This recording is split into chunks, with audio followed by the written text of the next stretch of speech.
here's what's going on. Is this good? Is this bad?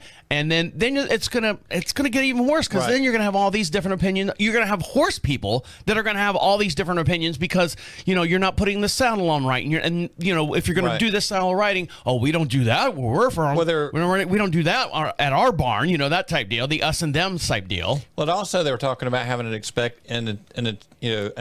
basically at every horse event outside of speed events, but in time that would change also, I'm sure. I'm going to be an inspector. Right. But they were limited. They were limited in who, they were changing who could be an inspector and limited who could be inspectors. But they were talking about having inspectors all the way down to your small shows. If you have a horse demo.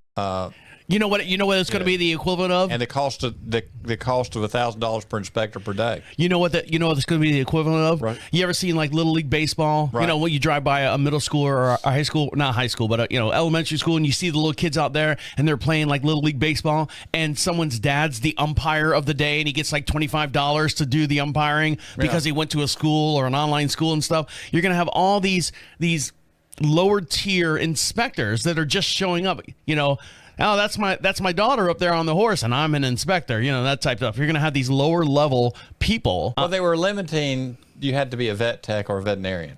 Oh, well, I know that I guess I'm out of the picture then. Oh, we could make some papers up for you.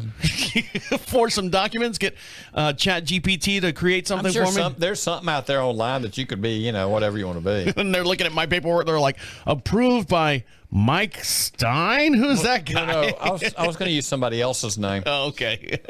Well, we got a big show to get to, lots to talk about, and joining us here in the studio, if you're not on YouTube right now, join us over on YouTube. Search Equine Dynamics over on YouTube, and you can see this podcast in its full form over there.